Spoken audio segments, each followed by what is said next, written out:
Apocalipsis capítulo 3, ¿verdad? En una clase pasada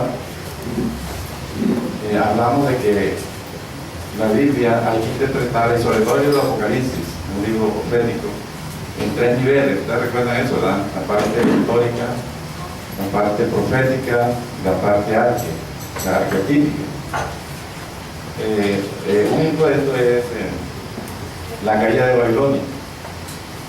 200 años antes de que Babilonia cayera en manos de Ciro, Isaías en el siglo VIII había dicho que Babilonia iba a caer y describe la caída con lujo de detalle, y tal como Isaías lo dijo, así sucedió. O sea que cuando Isaías dio esta palabra, eso era una profecía, ¿verdad? Era una profecía, pero ya eso sucedió en el siglo V antes de Cristo, y en qué momento de su historia, ¿verdad? En una época era una profecía, ahora es una historia.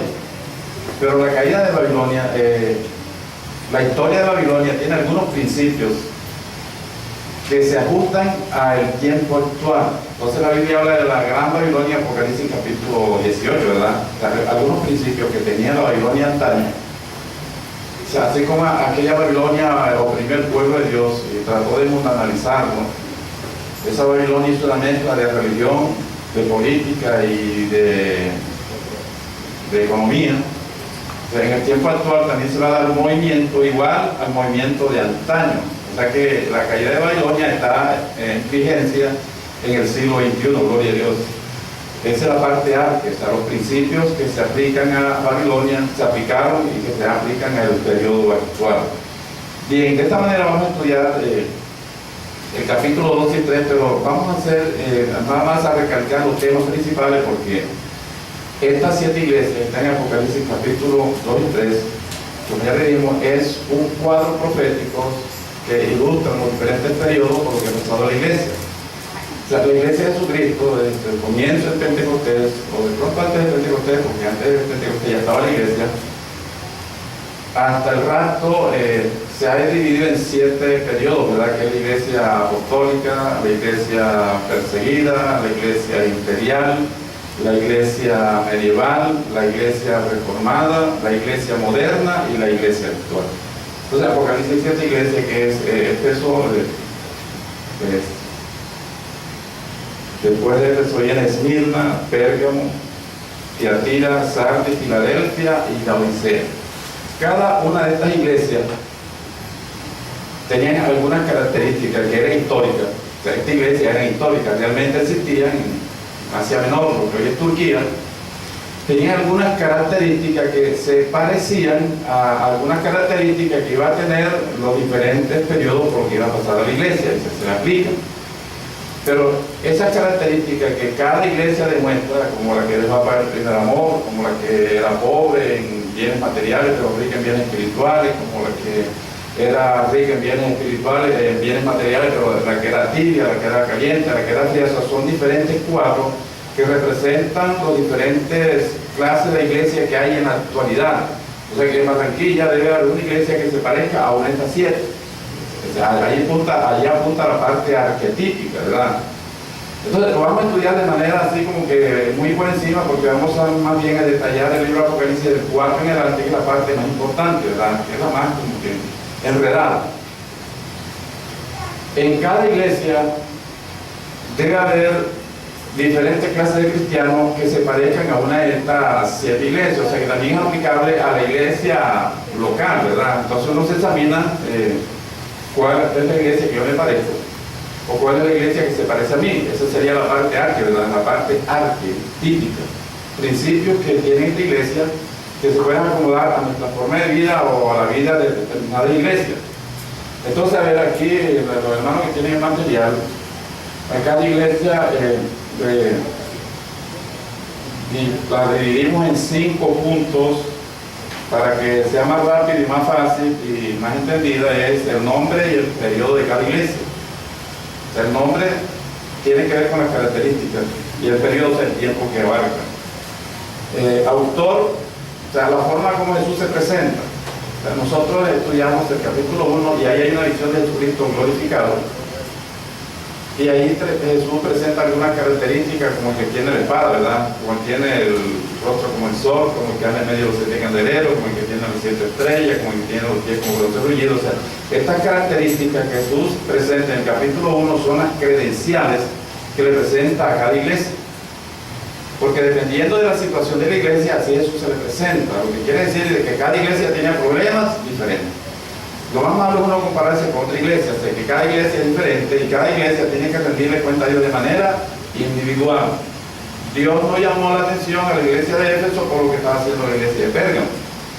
Ni le llamó la atención a la iglesia de la Odisea por lo que estaba haciendo la iglesia de Tiatira. O sea, que a cada iglesia la llamó de manera individual, de manera que cada iglesia de manera individual es responsable ante Dios de lo que haga o deje de hacer. Entonces, la primera parte que vamos a estudiar es la iglesia de Éfeso, ¿verdad? Y representa a la iglesia apostólica. La iglesia apostólica comenzó con los historiadores de Pentecostés hasta la muerte de Juan, en el año 100, murió Juan, el último apóstol, fue el último que murió, y ahí termina el periodo de la iglesia apostólica. Fue el tiempo más glorioso porque en ese tiempo se puso el fundamento en sí de la iglesia, o sea, se terminó la doctrina, se terminó de escribir la Biblia, o sea, se cerró el canon de la Biblia. De allá para acá, pues no ha habido más revelación que tenga que ver con doctrina. Ahí está el fundamento apostólico, y esta iglesia, según los primeros capítulos del libro de los Hechos de los Apóstoles, es una iglesia gloriosa. Cuando se reunían los discípulos, el lugar temblaba, ¿verdad? Entonces, comenzando, la palabra Éfeso significa deseo ardiente. ¿Y por qué la iglesia apostólica Dios le puso ese nombre? De pronto por el carácter de los primeros cristianos, ¿verdad? Que eran ardientes en el espíritu. Deseo ardiente, y representa el periodo de la iglesia imperial. El autor, esta iglesia, Jesús se le presenta como el que anda en medio de los 7 candeleros. ¿Por qué? Porque Jesús le ve una falla a esta iglesia. A pesar de que había comenzado bien, esta iglesia había dejado apagar el primer amor. O sea, ¿cuál es el problema que tenía la iglesia de Éfeso? Había dejado apagar el primer amor. Y la Biblia dice arrepiente. Como esa iglesia había dejado apagar el primer amor, daba a entender que se iba separando de Dios, se iba separando de Jesús. Jesús le dice, yo ando en medio de ustedes, o sea, aunque ustedes se estén separando de mí, la Biblia dice, aunque nosotros somos infieles, Él permanece fiel, porque Él dijo, donde hayan 2 o 3 reunidos, ahí estaré. Y de pronto en Éfeso había 1, 2 o 3 que no habían dejado por el primer amor, porque siempre hay vencedores. Entonces ellos andaban en medio de la iglesia. Pero, ¿qué significa dejar apagar el primer amor? La otra vez yo estaba viendo un seminario de un señor que estaba hablando del primer amor, y me llamó mucho la atención la forma como él expresó o explicó lo que era dejar apagar el primer amor. Y él llamó de cuántas personas aquí, parejas, en un hotel, un estadio, hay mucha gente que tenga menos de 6 meses de casados y pasaron como 4 parejas. Y entonces lo empezó a entrevistar uno por separado, pero por el micrófono, y dice a la primera pareja novia, dice, ¿cuántas novias tuviste tú antes de conocer a tu esposo? Fue como 15. ¿Y qué pasó con esas 15 cuando conociste a su verdadero esposo? Dice, no me olvidé. ¿Por qué? Porque el amor cubre multitud de pecados, ¿verdad? O sea, al encontrar su verdadero amor, olvidó a los otros.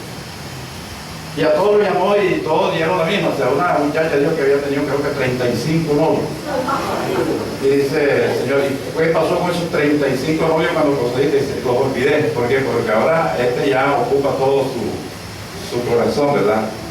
Dice, eso sucede cuando conocemos a Cristo, ¿verdad? Nosotros en el mundo pues teníamos muchas cosas, amábamos muchas cosas, el mundo es de vistos, el mundo es pegajoso, el mundo es brillante, pero cuando conocemos a Cristo ya el mundo pasó a ser historia, porque ahora Cristo ocupa el corazón del creyente. Pero una mujer, cuando empieza a aborrecer al esposo, o sea, empieza a perder el amor, empieza como que a guiñar el ojo que dejó allá, ¿sí o no? Eso pasa. O sea, es peligroso que una mujer le diga al esposo. Yo creo que ningún esposo se sentiría muy contento que la esposa le diga, bueno, yo voy a estar aquí en la casa y voy a lavar la ropa, y voy a cocinar y a trapear porque estamos viviendo años, pero yo ya y no te quiero, yo quiero ver el que dejé en el mundo, hermano, ¿qué tal de esa noticia, mi esposo? Bueno, eso es lo que le pasa a Cristo con la iglesia. Cuando la iglesia deja pagar, el primer amor empieza a buscar las cosas que dejó en el mundo. Por eso la iglesia, arrepiéntete, no sea que se te sea quitado el candelero. Esta iglesia no se arrepintió porque la iglesia fue destruida. Ahí viene hermano de la puerta. El primer amor, por eso Jesús se le presenta como el que anda en medio de los 7 candeleros de oro. Las características de la iglesia de Éfeso eran excelentes, tenía trabajo, tenía paciencia, tenía todo, pero bueno, cuando la iglesia tiene trabajo y todavía se mueve y deja pagar el primer amor, las cosas las empieza a hacer por inercia, ¿verdad? Las cosas las hace de manera mecánica. Sí, hay un coro, hay una batería, hay una escuela dominical, hay escuela de niños, etcétera, etcétera. Pero esas cosas se hacen ya por inercia, la palabra, se hace por un costumbrismo, pero ya no se ve el sentido, el verdadero sentido de lo que eso significa. O sea, aquí en la iglesia venimos a hacer un culto, gloria, a tener un encuentro con nuestro Dios. Cuando la iglesia deja pagar el primer amor, ya venimos a ver las hermanas, y el hermano trae un par de zapatos nuevos, o sea, dejamos de hacer las cosas por amor y se hacen por inercia. Bien, las características eran buenas, loables, pero Dios mira lo bueno y lo aplaude, pero mira lo malo y también lo corrige. ¿Cuál es el problema de la iglesia de Éfeso? En el capítulo 2, del 14 al 16, dice que, bueno, ellos ya habían dejado pagar el primer amor. 2 versos 4 y 5, correcto. Bien, la promesa que se le da a esta iglesia es el árbol de la vida. Nos recuerda en nuestros primeros padres: el que venciere, le daré comer del árbol de la vida, o sea, la gloriosa inmortalidad. Siempre han habido vencedores. Hay y habrán vencedores. Y a cada vencedor Dios le da una promesa diferente. Y en la iglesia de Esmirna, que es la segunda, el nombre significa amarga. Esmirna significa amarga, viene de mirra, que es una sustancia con la que embalsamaban a los muertos, ¿verdad? Y eso es amargo. ¿Por qué esa iglesia se llama amarga? Porque es el periodo de la iglesia perseguida. O sea, después de la muerte de Juan en el año 100, comienza una persecución en la iglesia primitiva, o sea, la segunda generación de cristianos. Quiero decir, los hijos espirituales de los apóstoles. El imperio romano durante 10 emperadores y en un lapso de casi 213 años trató de extirpar a la iglesia. O sea, los cristianos lo crucificaban, lo metían con clavos, se echaban la piedra. O sea, era amarga la situación, los estaban matando físicamente. Por eso cada parte de la iglesia, o sea, el nombre, el periodo, la promesa, el problema y la promesa van como que formados de manera coherente, o sea, eso tiene como una unidad. A la iglesia amargada, que la estaba matando físicamente, ¿sabe cómo se representa a Jesús en el verso 8? Como el primero y el postrero. O sea, como el primero que el enemigo levantó la espada, o sea, el primero, o sea, él fue el primero que crucificaron. Y como quien dice, a ustedes lo están matando, lo están crucificando, yo fui el primero, o sea, Jesús ya había muerto. Pero el postrero, o sea, el que tiene la última palabra, gloria a Dios. Esa forma como Jesús se le presenta a la iglesia que estaba matando físicamente lo llenó de ánimo. O sea, vamos a morir por Cristo y bueno, Él nos va a bendecir. ¿Por qué? Porque Él tiene la última palabra y la Biblia dice que esos cristianos recibían la muerte con gozo, pasaron cantando. El autor. Característica de la iglesia de Esmirna: ellos querían que eran pobres. Dice, tú dices que eres pobre. Acá hay uno, está haciendo todavía, gloria a Dios, pero eres rico. ¿Cuáles eran las características? La pobre iglesia rica. Eran pobres en bienes materiales. De pronto no tenían esas grandes catedrales, esos grandes edificios. Pero hermano, tenían la promesa de Dios. Tenían la riqueza del cielo, gloria a Dios. Y eso es lo más importante. Las características. El problema, esta iglesia no tiene ningún problema. El Señor no la exhorta por nada, Bueno, un problema que tenía era la pobreza, si es que a la pobreza se le puede llamar un problema. Y en sí, la pobreza es un problema. A veces hermano tiene para pagar el agua, para pagar la luz, y etcétera, etcétera. Promesa, mire, a esta iglesia que estaba matando físicamente, en el capítulo 2, el verso 11, Dios le promete que no sufrirán daño de la segunda muerte.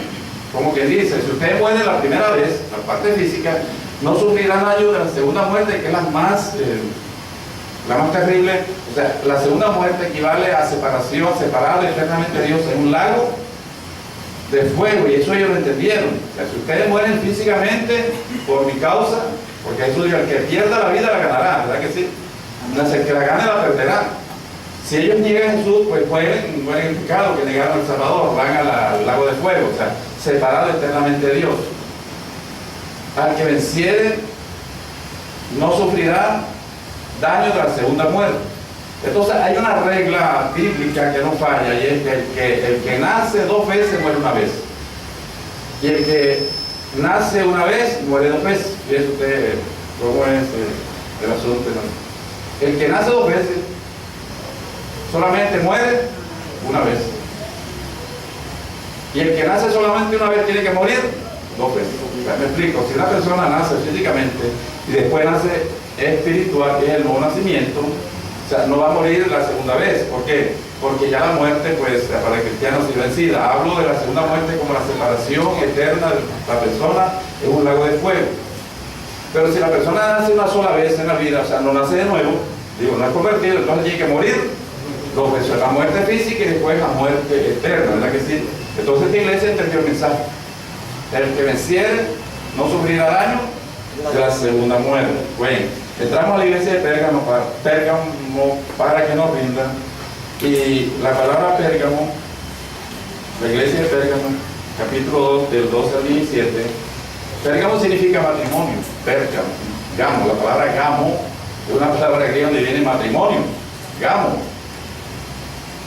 Por ahí viene la palabra bigamo, ¿verdad?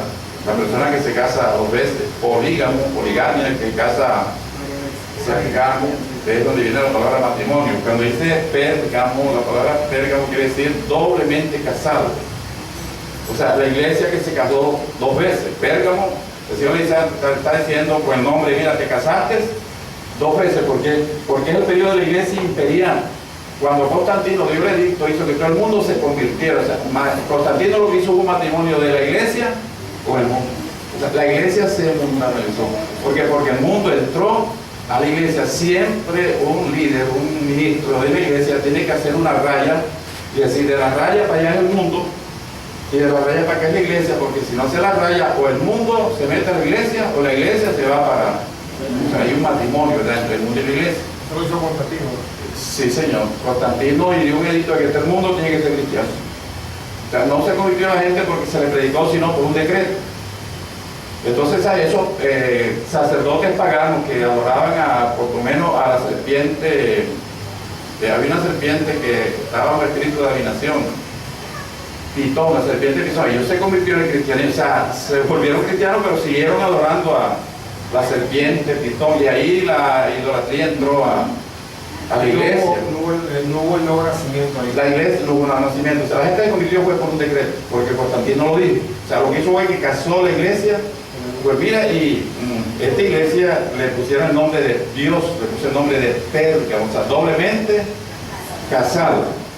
¿Cómo se le presenta a Jesús a la iglesia? Esta iglesia, la iglesia imperial, desde el año 313, que Constantino del edicto, hasta el 476, cuando cayó el imperio romano de Occidente. A esta iglesia el Señor se le presenta como el que tiene la espada. Tremendo, ¿verdad? Usted se consigue con un policía en el centro que es amigo suyo y le tiende la mano derecha, es una muestra de amistad, ¿verdad que sí? O sea, la mano extendida, la mano abierta extendida es símbolo de amistad, pero si le muestra el revólver, esa es una muestra de amistad. O sea, lo está amenazando, o sea, el Señor está amenazando, es una actitud no muy cordial. La iglesia que se casó con el mundo, Dios se le presenta como el que tiene la espada, o sea que ya Dios no está contento. Aunque la iglesia tiene algunas cosas que se pueden elogiar, la iglesia de Pérgamo, ¿verdad? Dice que había guardado el nombre, había retenido el nombre, o sea, se siguen llamando cristianos. Y sigue reclamando que es la iglesia de Cristo, y eso está bien, y tiene trabajo, etcétera, pero tenía un problema y era que la característica moraba donde mora el trono de Satanás. Dice el capítulo 2, verso 3, la iglesia de Pérgamo. ¿Qué significa el trono de Satanás? Yo le digo algo, si estudiamos historia, cuando Ciro el Grande destruyó a Babilonia, los sacerdotes que adoraban a esta serpiente que era Pitón, se fueron para Pérgamo, ¿verdad? Ellos allí tenían un culto de sanidad y muchos emperadores iban a recibir sanidad como ahora. Ahora, hermano, la gente está buscando son milagros. Y eso es peligroso.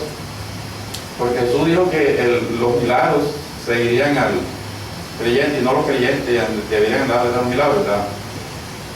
Ellos adoraban a la serpiente Pitón. Donde haya idolatría, hay hechicería. O sea, la idolatría y la hechicería son hermanitos.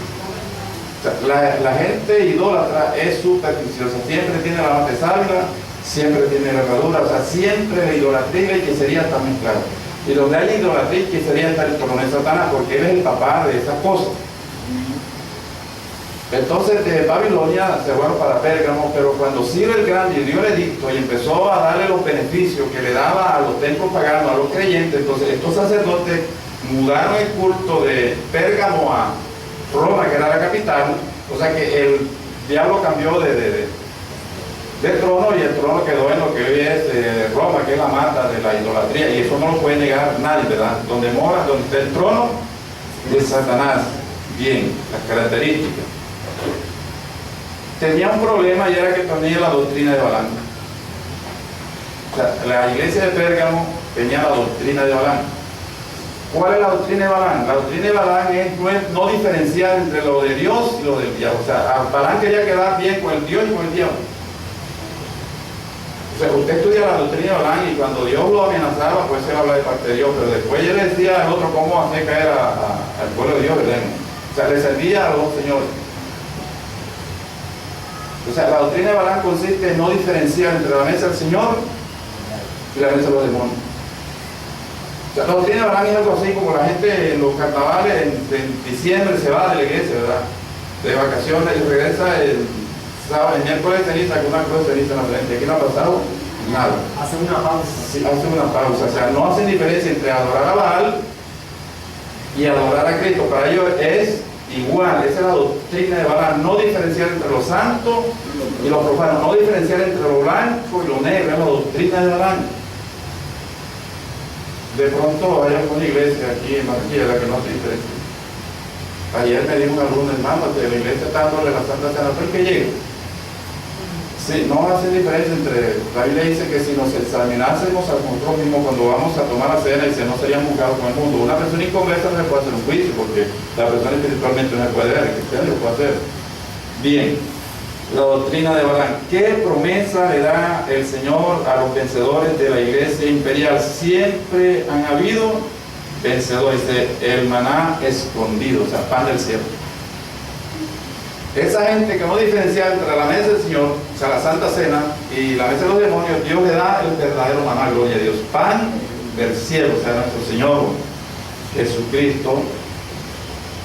Y en la Biblia de la iglesia de Tiatira, vamos solamente a dar los puntos más sobresalientes, porque esto es historia, hermano, historia, eso como que a mí nunca me gustó la historia, también porque esto da como que sueño, ¿verdad? Por eso vamos solamente recalcando lo que es principal y no entramos mucho en detalle, que aquí el material lo estudia.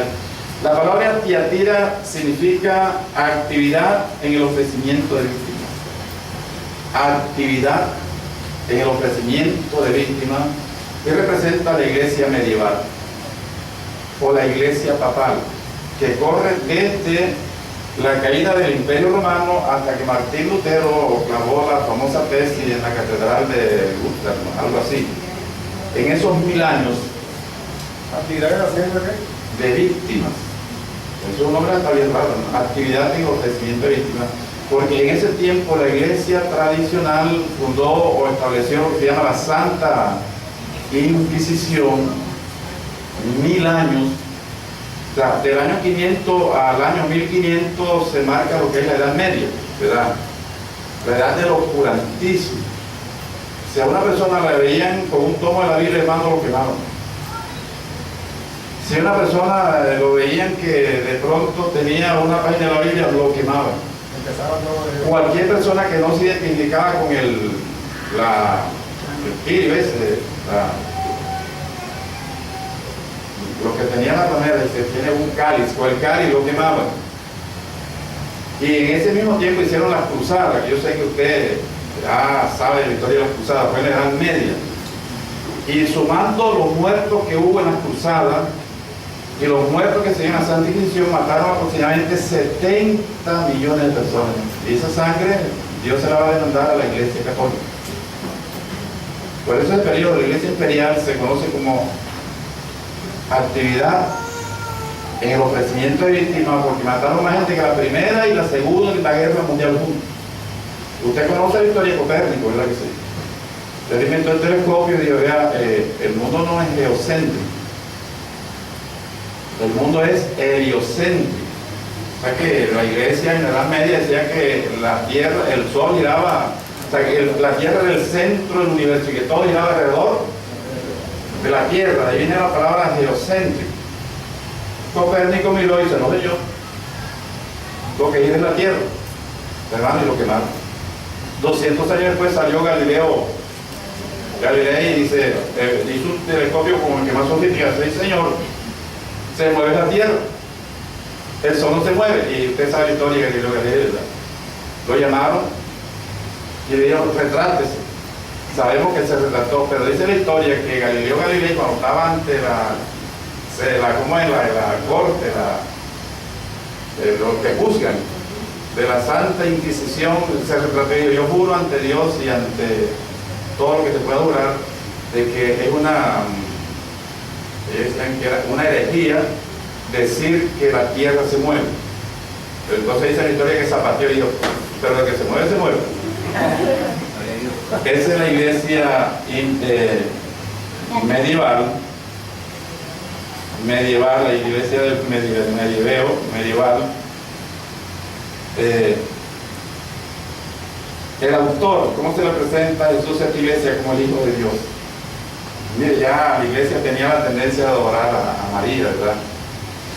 Y salió la idea de que María es nuestra redentora, que hasta el día de hoy, yo no sé si ustedes cuando niños fue a un culto, lo que llaman que rosario. Y yo tenía dos tías que eran monjas y siempre decían que la Virgen María es nuestra redentora, nuestra protectora. O sea, esa idea que mencioné, Edad Media. Y entonces aquí le dice, mire, no fue una cordera la que crucificaron, fue el Hijo de Dios, ¿verdad? Es un cordero. La Biblia no dice una cordera, no, un cordero. El Hijo de Dios fue el que murió en la cruz, por eso se representa como el Hijo de Dios. Bien, promesa a la iglesia de Tiatira. La Biblia dice que, a ver, ¿cuál fue la promesa? Gobernaría las naciones. Los vencedores gobernarán las naciones con Cristo. Este periodo de la iglesia se caracterizó porque gobernaba el mundo, o sea, gobernaba los religiosos y los políticos. Esta iglesia quitaba reyes y ponía reyes. El Señor le dice, ustedes quieren gobernar el mundo, bueno, a los que ven, los vencedores, gobernarán conmigo la tierra, gloria a Dios. Gobernar las naciones, luego los vencedores. O sea, si usted se da cuenta, dependiendo del problema hacia la promesa, dependiendo de la situación, así se le presenta a Cristo, dependiendo del ambiente, así es el nombre. O sea, todo va como que enlazado, ¿verdad? Es algo glorioso, que eso lo hizo fue el Espíritu Santo. Bien, la iglesia de Sardis, que es la que sigue, representa el periodo de la iglesia reformada del año 1517 al año, bueno, aquí no está el año, pero es el año 730, que fue el final de la guerra de los 30 días, de los 30 años donde se enfrentaron católicos y protestantes. Se presenta la Biblia, la Sardis significa aquellos que salieron fuera. Sardis, su nombre es hasta raro. Aquellos que salieron fuera, es un pleonasmo, o sea, una redundancia. Pero sí, en esa época muchos salieron, como Juan Nos, como Juan Hus, o sea, que trataron de decirle a la gente que eso no era cierto y a todos los quemados. O sea, todo el que trataba de explicar la Biblia iba a la hoguera. Muchos trataron de hacer una reforma y todos, hasta que llegó Martín Lutero, y gracias a un príncipe alemán, ¿verdad?, que lo escondió en el castillo. Usted conoce la historia mejor que yo. Allí Lutero empezó a escribir, tradujo la Biblia del griego al alemán. En ese momento se inventó la imprenta y no pudieron aguantar la reforma. Aquellos que salieron fuera. La reforma fue un éxito, definitivamente. Porque los reformadores, la característica de la iglesia que estamos estudiando, saben que ellos volvieron la Biblia al pueblo, o sea que la desempolvaron. O sea, la primera libro que copiaron en la imprenta fue la Biblia. Y empezaron a repartir el Nuevo Testamento y Biblia, o sea, eso, ellos volvieron la Biblia al pueblo. La iglesia católica la había fosilizado. Enseñaron la justicia por la fe. O sea, no era por las indulgencias. No somos salvos por lo que damos, no por la fe. Recuerda que el apóstol dijo estos días que si usted no está escrito allá en el libro y que no es salvo, el libro de allá que ellos tienen para usted. El que no está escrito en ese libro no es salvo. O sea, estamos volviendo el tiempo de... Ese señor se llamaba, el que llevaba las indulgencias a Europa, Carlos Tesel. Él tenía una orden, decía, tan pronto que como la moneda suene en el fondo del cofre, el alma del difunto sale del purgatorio para el cielo. ¿Ah? Charles Tesel, no, este es otro. Charles Tesel.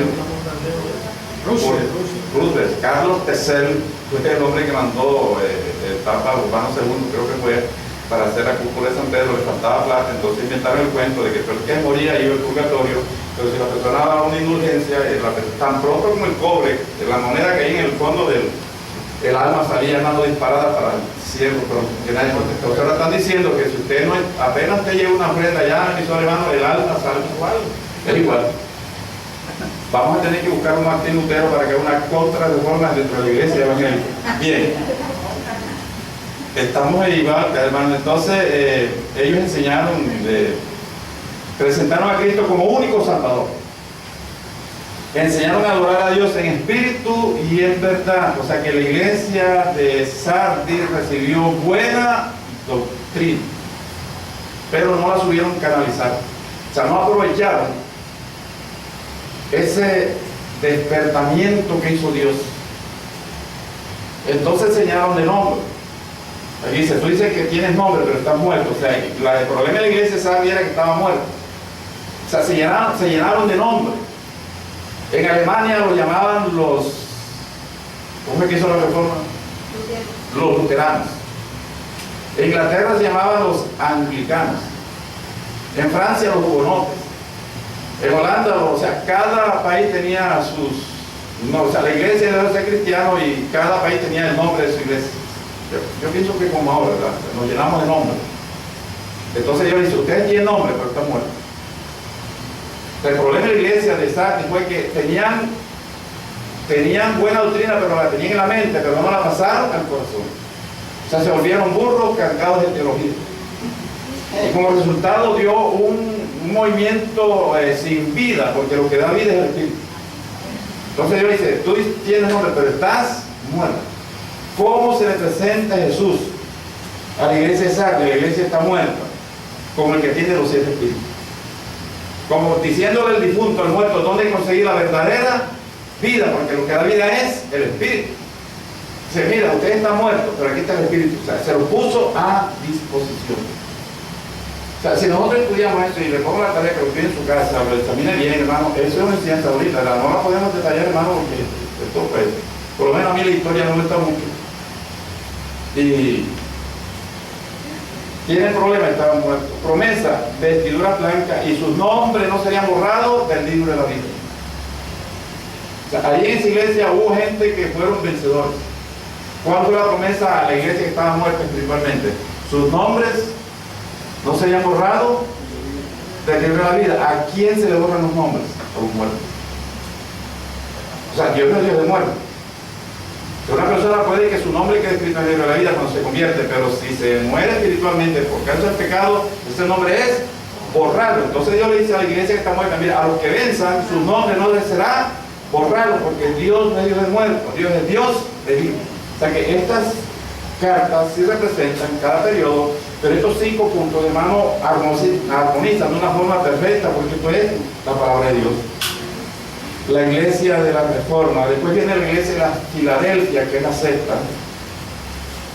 Pues es la iglesia modelo. O sea, si usted se quiere parecer a alguna iglesia, trata de imitar a la iglesia de Filadelfia, porque es la iglesia modelo. Esta iglesia Jesús no le hace ningún reclamo, o sea, no le hace ninguna advertencia, ningún reclamo, no, ningún. La palabra Filadelfia, que fue la iglesia desde el año 1648, cuando se terminó la guerra de los 30 años, hasta el 1900, representa la iglesia moderna. Está la iglesia moderna. Y la palabra Filadelfia significa amor filial. Recuerden que filius es para determinar amor filial, lo que le dijo Pedro a Jesús, ¿verdad?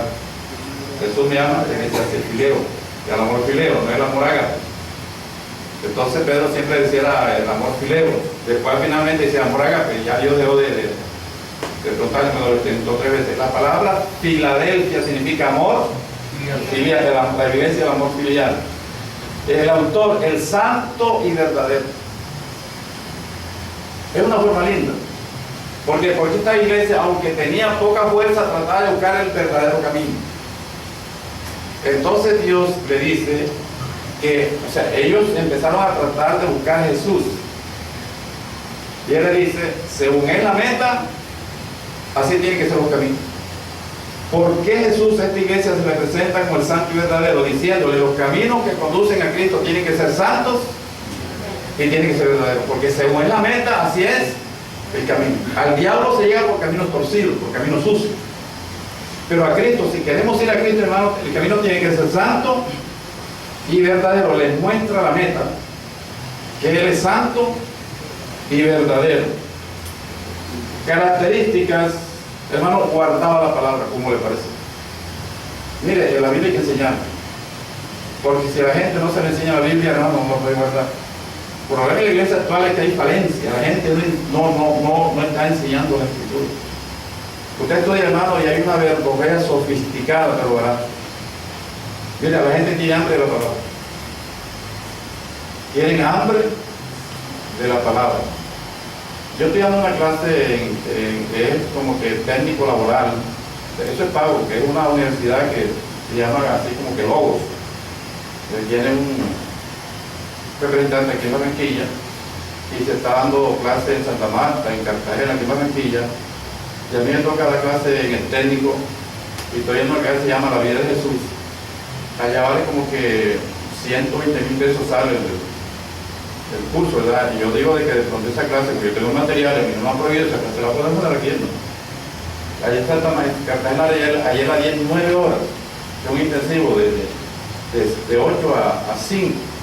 Bueno, aquí la podemos dar repartiendo en varias, porque es una clase más necesaria, porque a la iglesia tiene que conocer quién es Jesús. O sea, la cristología, es que yo le pregunto a alumno del 3er año, ¿dónde nació Cristo? Dice, en Belén. Y uno ahí se da cuenta, hermano, la ignorancia que hay en la iglesia. El que nació en Belén fue Jesús. O sea, Cristo no nació en ninguna parte, porque Cristo siempre ha existido. Entonces hay que diferenciar, cuando yo hablo de Cristo y hablo de Jesús, aunque es la misma persona, son dos temas diferentes. Y hay una falencia, hay una ignorancia con relación a estos temas, ¿verdad? Y si yo me apuesto que después que terminemos lo que es el libro de Apocalipsis, pues comenzamos esta, que yo tengo el material y tengo todo el material. Entonces a ver si buscamos una diapositiva y bien, aquí pues vamos a dar lo que por gracia hemos recibido, gloria a Dios. No vale nada. Aquellos que salieron fuera, aquí vamos a tener, hermanos, que cobrarlo siempre que salió de esa gente. No, la verdad que no, hermano, que eso siempre nos convertiría en un manto babilónico, gloria a Dios. Esa gente que anda cobrando, ¿verdad? Esa gente tiene una vida amarga, es una vida angustiada. Ojalá y ustedes pudieran mirar dónde duermen, de noche no pueden dormir, ¿por qué? Porque Dios se los cobra de noche. Se le ve el sueño. Característica guardada. Dice, por cuanto ha guardado la palabra de mi paciencia, yo te guardaré de la hora de la prueba. Ayer cogí radio, hermano, ahí en Santa Marta, en Cartagena. Porque yo estaba hablando de, me dice un hermano, ¿y cómo hace Dios con el pastor fulano de tal? De que llegó una profeta hace como 3 meses en Cartagena, a una iglesia grande, y el hombre es conocido. Y la profeta dijo, bueno, las ovejas, hablando de las mujeres, pónganse aquí para decir una fila. Las ovejas, son en Cartagena, no hace mucho. Y los corderos eran los hombres para aquí. Cuando todo el mundo negocia, ahora todo lo que tenga en su bolsillo se lo tiene que dar, todo, hermano, y todo el mundo empezó hermano, todo, porque la profeta dijo que todo lo que tenga en el bolsillo, técnica, si se vaya a ti, hermano, se va bien, pero todo lo tiene que dar aquí. Y el hermano no se paró y el pastor dice, ¿y usted por qué no se para? Dice, no, porque yo no como ese cuento ya. Fíjese usted, hermano, cómo se está manejando la iglesia en este tiempo. Y esa gente, hermano, como que esas profetas los hipnotizan, o sea, los vuelven idiotas. Se están hipnotizados. Pero hay todo lo echaron, ahí en Cartagena. Un pastor que tiene la barriga con un bombo pedallero. Se come 7 libras de yuca al desayuno. Sí, porque su Dios es el viento. Sí, Señor. Mire, ¿qué problema tenía la iglesia de Filadelfia? No tiene ningún problema, pero se le hace una advertencia. Esta iglesia no tiene ningún problema, pero se le hace una advertencia. ¿Cuál es? Retén lo que tiene, para que nadie tome tu corona. O sea que si usted es una de los que pertenece a la iglesia de Filadelfia, o su vida espiritual parece a la iglesia de Filadelfia, hermano, el Señor te dice esta mañana, esta tarde, retén lo que tiene, no te dejes engañar por los falsos profetas, porque vienen disfrazados, pero son lobos, zorro chucho cruzado con zorra patona. Promesa, a esta iglesia Dios le promete ser columna. Miren, nosotros somos ladrillos, ¿verdad? O sea, tierra viva, estamos edificando, la iglesia es edificando, cada uno de nosotros somos piedra, pero una columna es más que una piedra, porque la columna sostiene, ¿verdad que sí? ¿Para qué sirve la columna en un edificio? Para sostener. La Biblia dice que nosotros somos columna. Y baluarte, ¿para qué sirve un baluarte? Para defender. O sea, una columna sostiene, pero ¿qué es un baluarte? El baluarte es lo que es el Cerro de San Felipe en Cartagena. Es un baluarte. Es una fortaleza. O sea, los españoles hicieron un corralito de piedra, o sea, amurallaron la ciudad porque venían los ingleses y venían los holandeses y venían los portugueses con el fin de conquistar a Cartagena. Entonces los españoles la cercaron. Entonces fuera de Cartagena y se ve el castillo. Y allá había unos cañones apuntando para Cartagena. O sea que si Cartagena hubiera caído en manos de los ingleses o en manos de cualquier ejército, de allá la iban a defender. O sea, el castillo de San Felipe servía para defender a la ciudad en caso de que cayera en manos del enemigo. O sea, de allá le disparaban. Era como que un baluarte. Entonces cuando le dice que somos columna y baluarte de la verdad, significa que nosotros tenemos que sostener la verdad y defender la verdad. Somos columna y baluarte de la verdad. Bien, después viene la iglesia de la Odisea. Es la iglesia actual. Hermanos, y el Señor no se equivocó. O sea, hizo un cuadro profético de la iglesia actual, que es lo que estamos viviendo. Porque la palabra la Odisea significa juicio de las naciones o los derechos del pueblo, como lo quiere entender, significa las dos cosas. Porque sobre la gente que usted ve en la calle, hermanos, sobre esa gente, si no se arrepiente, van a caer los juicios de Dios. O sea, esta generación que nosotros estamos viendo, sobre ellos va a caer el juicio de Dios. Porque, hermanos, que la venida del Señor está cerca. Pero también habla de los derechos del pueblo. Ahora todo el mundo tiene derecho. Los derechos del menor. Si usted corrige a un niño, hermano, ¿cómo era? El bienestar se lo quita. Porque los niños tienen su derecho y lo reclaman. Pero esa cantidad de pelos que andan por ahí, hermano, robando y atracando, y no se están diciendo. ¿Por qué? Porque ya los niños no se les puede corregir. Porque ellos reclaman sus derechos. Los homosexuales reclaman sus derechos. Un ratero, hermano, un policía con un ratero en la calle y le da un golpe y, hermano, se mete en un lío porque reclama sus derechos. Todo el mundo tiene derecho. Están al tiempo los derechos de la gente. Y eso ha hecho un poco de daño porque, hermano, ahora en un colegio ya no mandan los profesores y no los alumnos, porque el profesor tiene que respetar el derecho.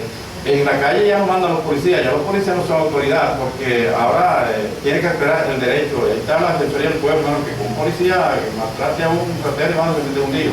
En las iglesias, los cristianos evangélicos respetamos nuestra ley, me tienen que respetar como soy, porque es así, y todos los pastores, pues, todo el mundo reclama sus derechos y bueno, mira hasta dónde hemos llegado. La iglesia de la Odisea es el periodo de la iglesia actual. Esta iglesia de la Odisea, hermanos, el periodo de la iglesia actual,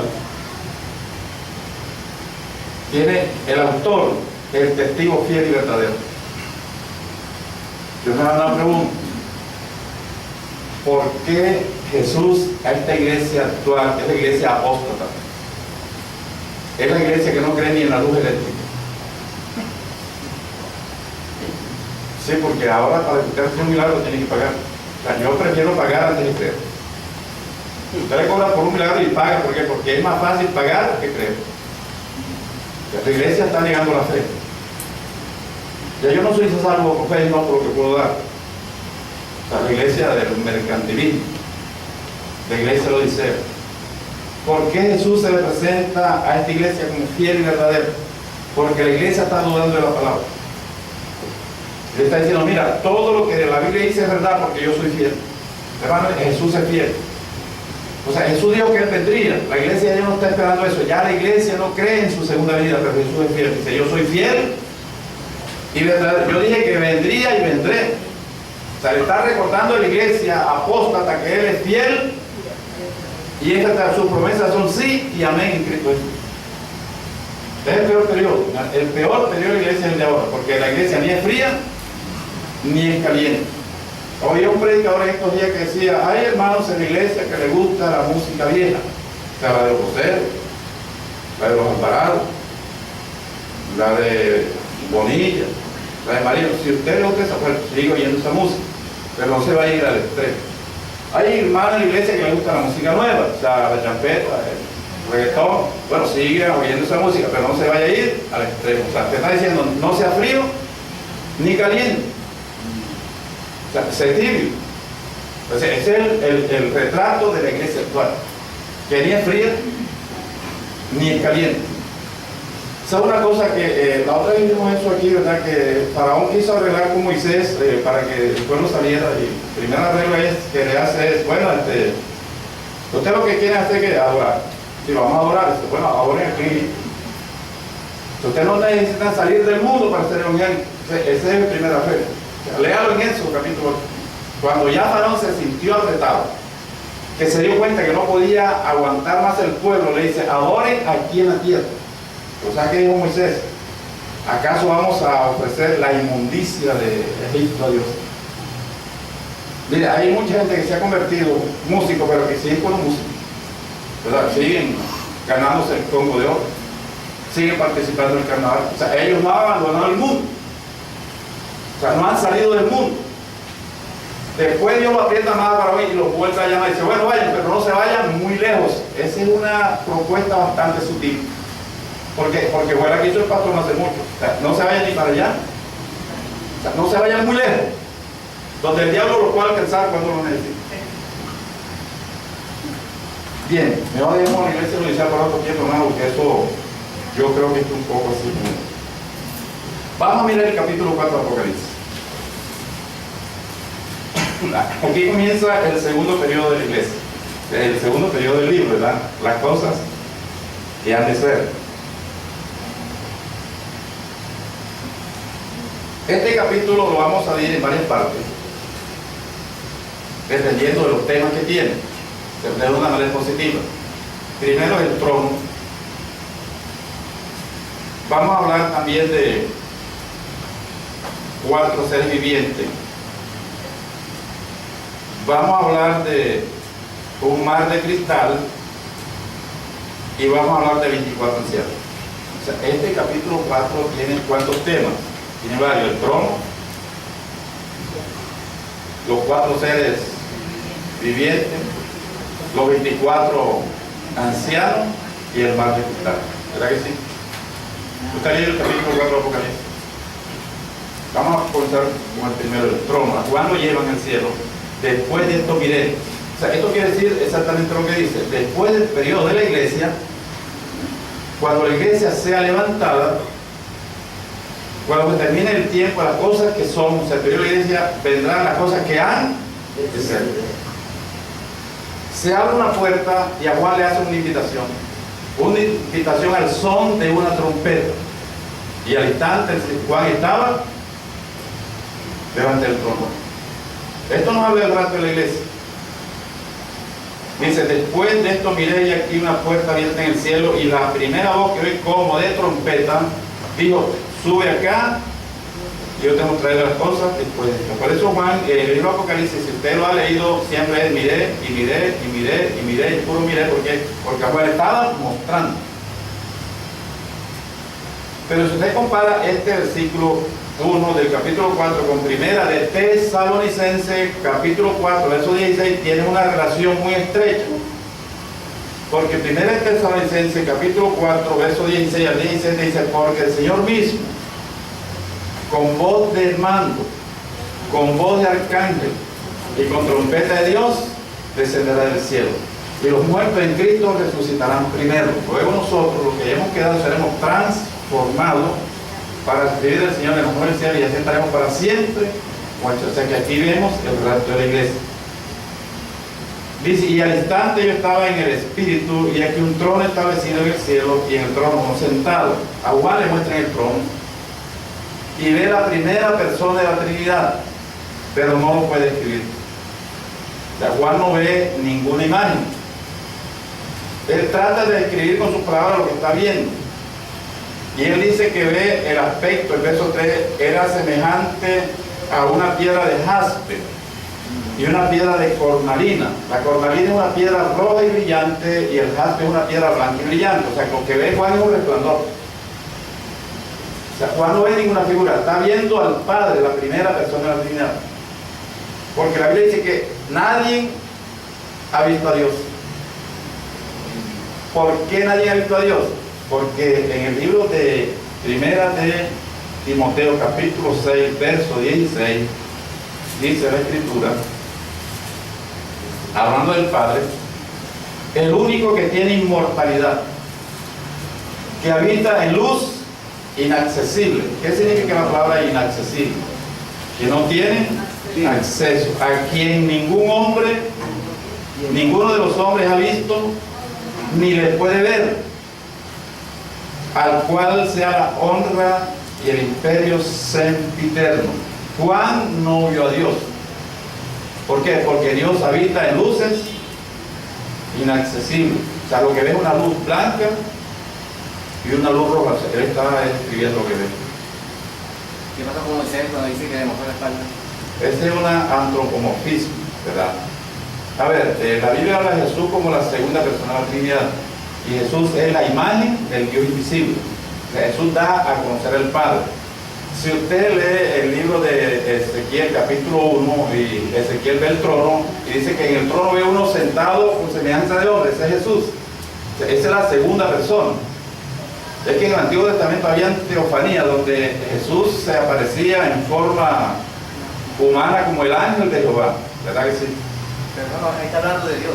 Está hablando de Dios, pero es un antropomorfismo. Antropomorfismo es hablar de Dios utilizando expresiones propias para hombres. O sea, muchas veces Dios es algo sobrenatural y nuestro idioma natural no alcanza a descifrar a Dios. Entonces yo siempre recuerdo la experiencia que tuvo Moisés allá en el monte Sinaí, cuando demora los 40 días hablando con Dios, ¿verdad? Y acá el pueblo hace el becerro. Y entonces Moisés le dice, Dios le dice a Moisés, apártate porque voy a destruir ese pueblo y de ti hago una nación. Cuando Dios le dice a Moisés que iba a destruir el pueblo para hacer una nación, Moisés le dice a Dios, Dios, tú sabes lo que vas a hacer. Lo que van a decir los egipcios, que no fuiste capaz de meter este pueblo ahí. Lo que van a decir los amorreos, que para mal lo sacaste. Mira, Dios, arrepiéntete de lo que vas a hacer. Y entonces dice, y Dios se arrepintió, porque Moisés lo hizo caer en cuenta que iba a cometer un error. ¿Cómo se entiende eso? Es un Dios que necesita que un hombre lo haga recapacitar porque va a cometer un error. Arrepiente, porque los egipcios van a decir que no fuiste capaz, y los amorreos también.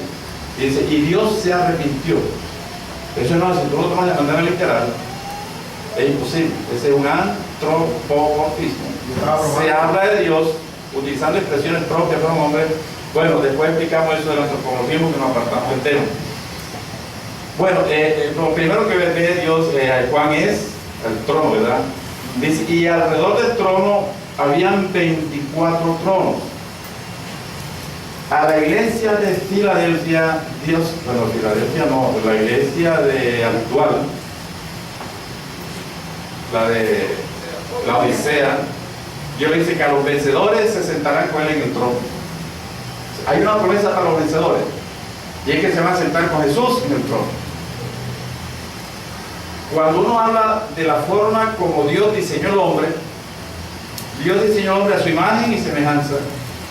Lo hizo de libre albedrío, lo hizo corona de la creación, todo lo sometió a sus pies y lo va a sentar en su trono. Por eso el diablo quiso tomar a la fuerza lo que Dios al hombre le iba a dar por gracia, pero la promesa está en pie.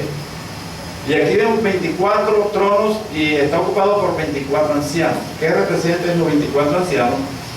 ¿Qué representan esos 24 tronos? O sea, hablando de los 24 ancianos. En el libro del primer libro de... Sí, el libro del primer libro. En el libro de 1 Corintios. En el libro del primer libro. En el libro de Primera de Crónicas. Eso sí. En el libro de Primera de Crónicas, el capítulo 24, por mandato de Dios. Por eso Dios mandó a Salomón o a Moisés. A Moisés no, a David.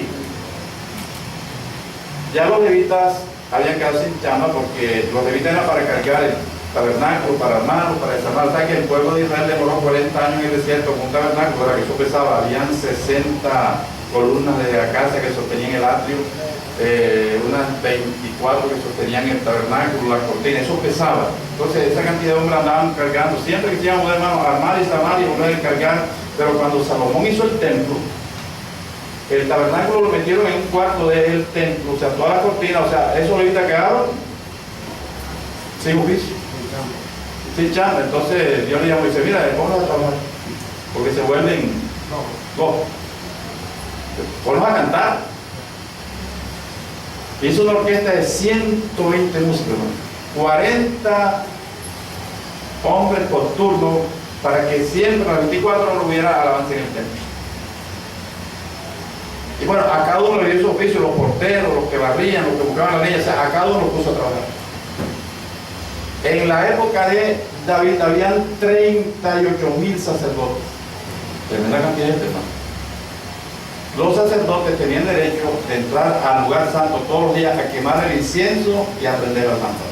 Era una bendición, hermano, poder entrar al lugar santo a hacer ese oficio. Pero solamente podía entrar uno. Y por turno, uno al día. Imagínense usted una cola de 38,000 personas donde llaman a uno diario. Entonces ahí de conforme a lo que la gente quiere entrar de primero. Mire las colas esas que se hacen ahí de uno va a pedir la cita en el metro, allá en el transmetro, la gente malo se mete. Ahora, a nosotros no nos gusta ese pueblo. Entonces empezó a dar cuenta de que siempre entra, que yo entro, que yo tengo derecho. O sea, todo el mundo quería entrar. Eran 38,000 sacerdotes y entraban por turno. Entonces Dios le dijo a David, mira, divídelos en 24 grupos. Ahora, Dios ni sabe, hermano, arreglar los problemas. Y a cada grupo le pones un líder, un anciano.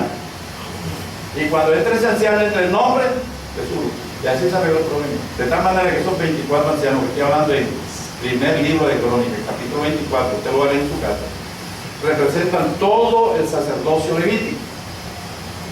Pero Dios estaba hablando allí de manera figurada o de pronto de manera tipológica. O sea, el tipo es profético, siempre el tipo tiene su prototipo, porque en el Nuevo Testamento Jesús iba a hacer lo mismo. Ahora en el libro de Apocalipsis aparecen también 24 ancianos, que también son representativos. O sea, el número no es literal. Esos 24 ancianos de Primera de Crónicas representaban, y los 24 ancianos de Apocalipsis capítulo 4 también representan. ¿Por qué? Porque la otra vez hablamos del valor de los números, ¿verdad? El valor simbólico, pero llegamos hasta el 7. Pero en la Biblia el 12 representa gobierno organizado. Y Dios es un Dios de orden.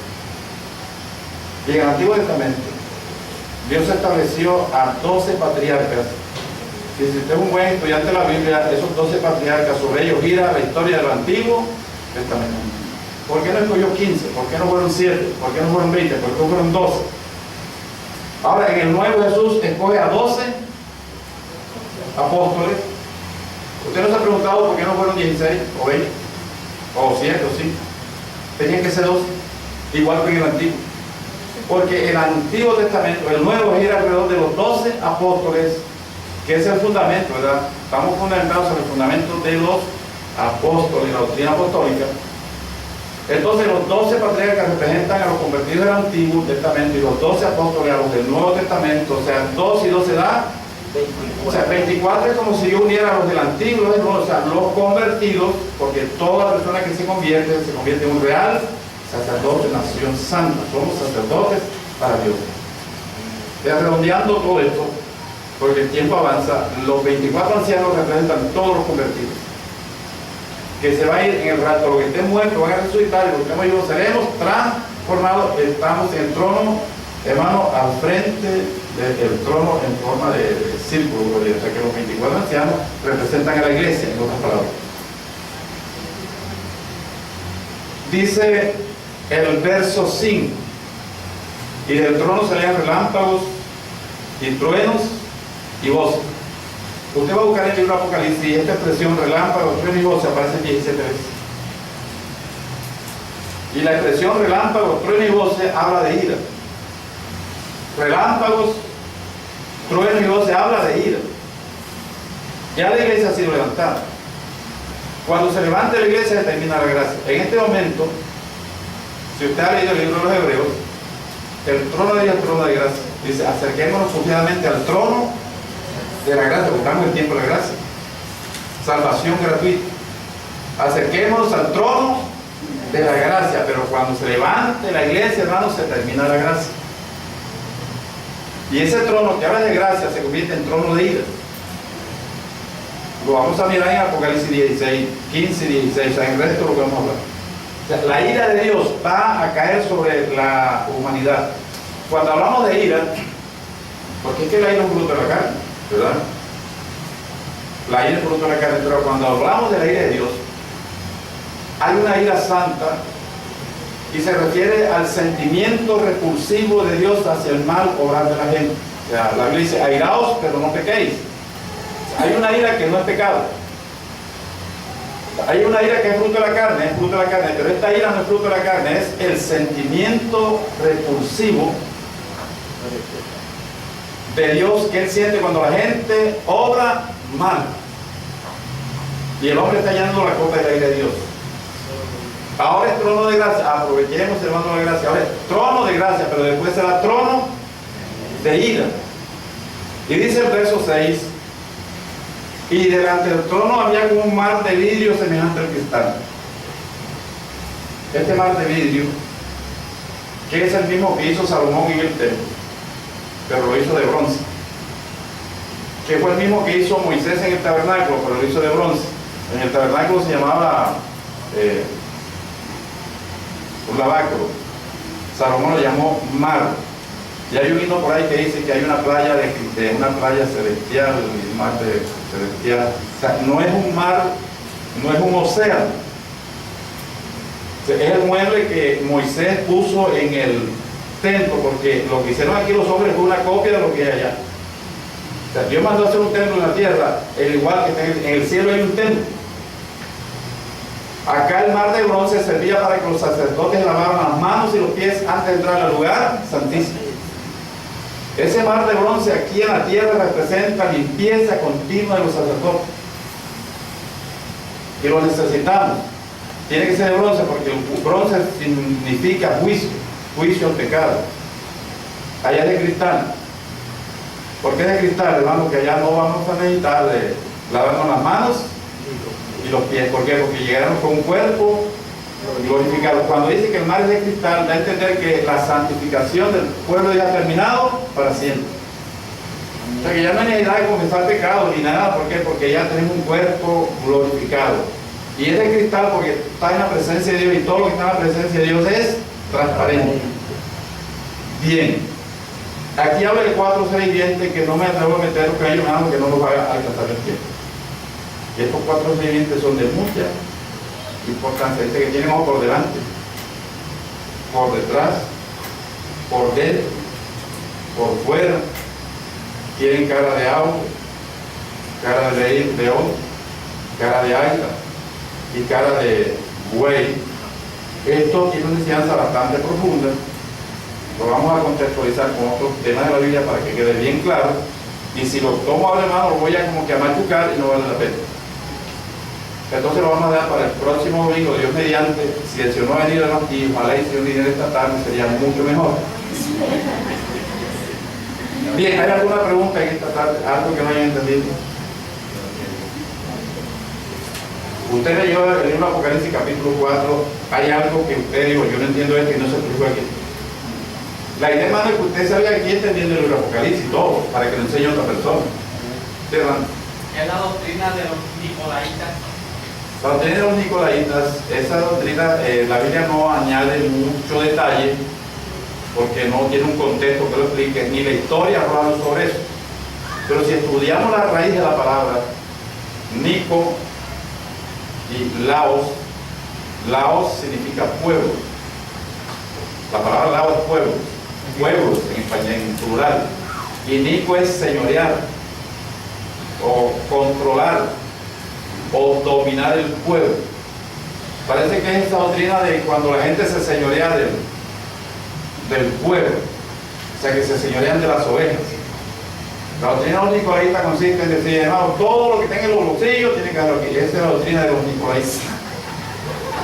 O sea, controlar el pueblo. Nico es gobernar, influenciar, y Laos, pueblo. La gente que controla, o sea, manipula al pueblo. Bien, ¿no hay una pregunta? Jezabel, que fue en edad de la iglesia papal, si comparamos a Jezabel del Antiguo Testamento con la rebelión, Jezabel era hija de un rey de Sidonio, era hija de un rey pagano, se casó con el rey Acab por asuntos políticos. Era una muchacha que era prostituta, era hechicera, perseguía a los verdaderos creyentes, engordaba a los profetas de Baal. O sea, perseguía a los... Entonces, ¿qué pasa? Que esa doctrina, si era una mujer, literalmente, a través de Apocalipsis, o era un espíritu, pues de todas maneras, ella influenciaba la iglesia de esa época, porque decía, y hablaba de las profundidades, Jesús dice que ella enseñaba las profundidades de Satanás, porque ella aspiraba y decía que sus enseñanzas eran más profundas que las enseñanzas bíblicas. O sea, de que cuando una persona dice que el dogma que él enseña es más profunda que la Biblia, son profundidades de Satanás. Entonces, en ese tiempo la iglesia se prostituyó, porque Isabel era prostituta. Se llenó de idolatría porque ella era idólatra. Persiguió a los verdaderos profetas de Dios, ¿verdad? Juan Cusa, etcétera, etcétera, porque ella persiguió a los verdaderos creyentes. Y alimentaba a los jerarcas que eran sinvergüenza, o sea, parece que era una radiografía de la iglesia papal, esa Jezabel. Porque todo lo que hacía Jezabel del Antiguo Testamento lo hizo la iglesia de ese periodo. Se prostituyó, se volvió idólatra, perseguía a la gente, a los verdaderos creyentes y, digamos, protegía a los. Tipo esa novedad. Sí, señor. Esa novedad no la era ni por la paz. Una pregunta. Esta siete iglesia, su desarrollo histórico, físico, lo que se dio, fue en el año 100, hasta el año 100. Sí, hasta el año 100. Ok. Y cuando usted la está proyectando, que veo que habla de la iglesia papal, pues es un posterior, ¿cierto? No, eso es posterior, sí. Correcto. Entonces, a ver. O sea, la iglesia de Pérgamo es una proyección de la iglesia imperial. Porque la iglesia de Pérgamo, la histórica, para que realmente existía, tenía algunas características que también iba a tener la iglesia de Pérgamo. O sea, que eso proyectaba hacia un futuro, digamos. El periodo, sí, sí. Eran proféticas. Era profética. Sí, señor. Correcto. O sea, apuntaba- Eran históricas porque existían, pero eran proféticas y eran arquetípicas. Porque de pronto aquí en Barranquilla hay una iglesia que parece la iglesia de Pedro.